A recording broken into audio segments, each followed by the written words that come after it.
You know, people come up to me so much and said, always, same question. Babe, what's your favorite fish to catch? And I look them straight in the eye and say, the next one I'm catching. Because I like every kind of a fish that's willing to bite. I love them. I love the fight of them. I don't care if it's a sunfish or a 60-pound lake trout. I love them. I got to fish about everything in North America and put it on film so you guys could watch it. This show coming up here is going to be special. This is on brook trout. You know, I've always had kind of a special place in my heart for brook trout, as well as the extraordinary destinations that still harbor natural wild populations of these magnificent, beautiful fish.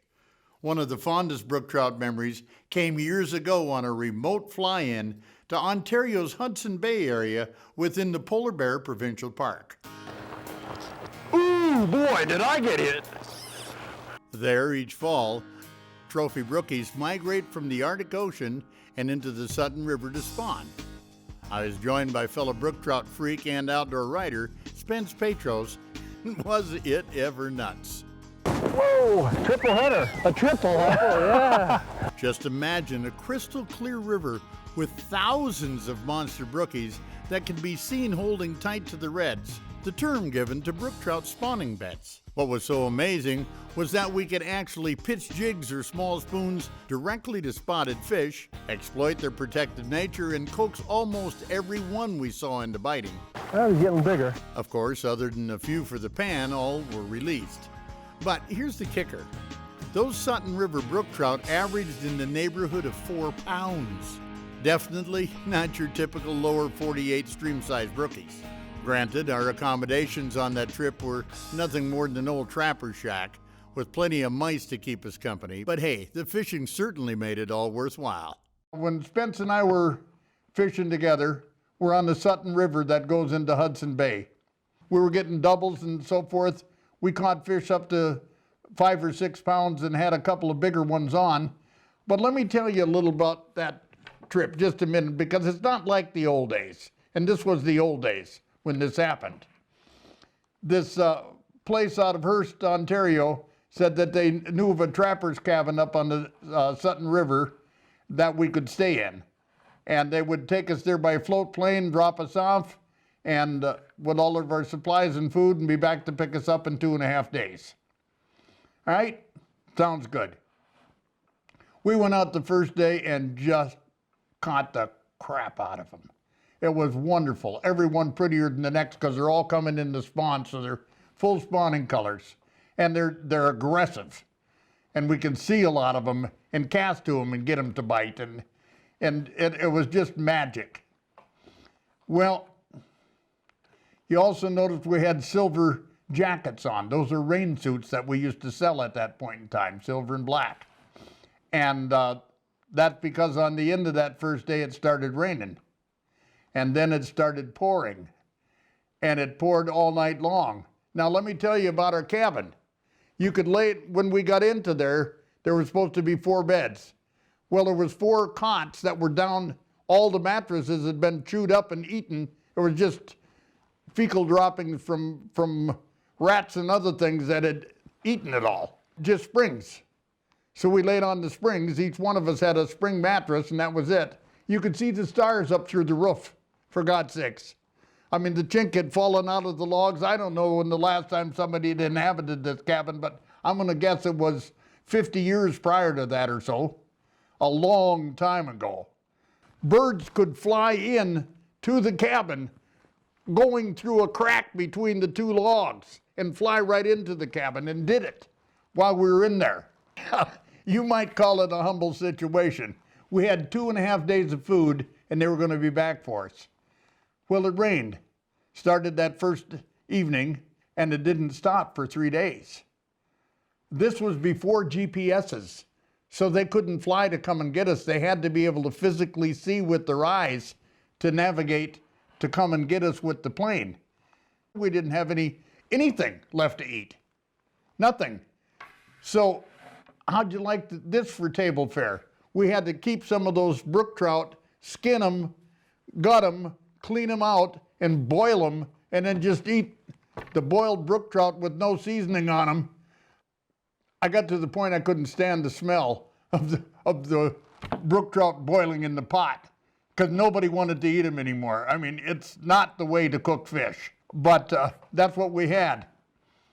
On the 5th day, and we're starving by now, here he comes back with the float plane. The rain had stopped, and he finally got there, and we got everything packed up. We'd made a heck of a show. We caught so many fish. People don't take trips like that anymore. They want all the amenities of everything else. Those kinds of things that happen on trips like that are the things that stories are made out of. It's an amazing feeling to go through something like that and win. And we made it back safe. So give them a try sometime. Not necessarily that cabin. It's probably fallen down by now. Then there was the time I teamed up with a wilderness guide for a canoe country brook trout foray into Ontario's Algonquin Park. In this case, trout fishing was more of an excuse to adventure into this magnificent place where no motors are allowed and the impact of man is strictly regulated. Jake and I caught hundreds of scrappy native brook trout. In comparison to other places I've been, they weren't particularly huge, but were they ever colorful and relative to the typical size Algonquin Park has to offer. I suppose we're going to have to break camp first light in the morning and go after them again then, huh? Tough job, but somebody's got to do it. Somebody's got to do it, I understand that. Again, a big part of my attraction in brook trout are the uniquely different locations where they're found and the types of adventures each place provides.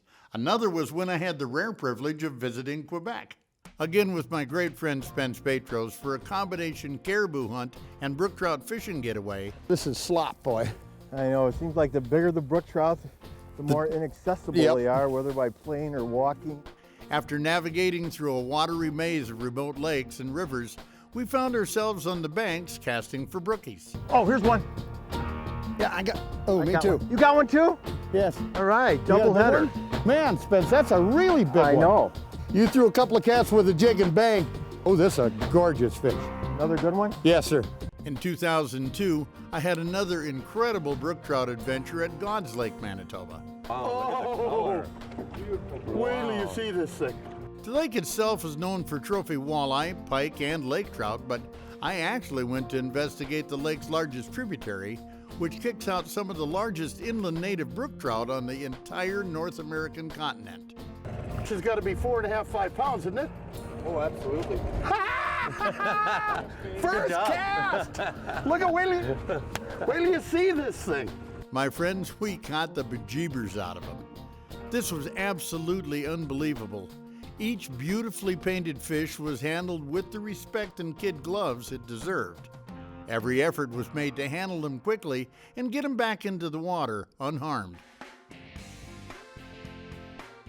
Got one. More recently, I found myself 2 years ago back in Ontario fishing massive Lake Nipigon, where the official world record brook trout was caught back in 1915.